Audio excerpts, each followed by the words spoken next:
భారత రాజ్యాంగం పట్ల నిజమైన విశ్వాసం, విధేయత చూపుతానని, భారతదేశ సార్వభౌమాధికారాన్ని, సమగ్రతను కాపాడుతానని, నేను స్వీకరించబోయే కర్తవ్యాన్ని శ్రద్ధాశక్తులతో నిర్వహిస్తానని దైవ సాక్షిగా ప్రమాణం చేస్తాను.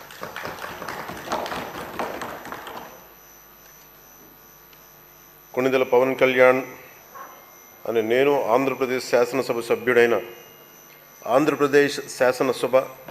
సభ్యుడైన కొణిదెల పవన్ కళ్యాణ్ అనే నేను సభా నియమాలకు కట్టుబడి ఉంటానని, వాటిని అనుసరిస్తానని, సభా మర్యాదలను పాటిస్తానని, సాంప్రదాయాలను గౌరవిస్తానని దైవ సాక్షిగా ప్రమాణం చేస్తున్నాను.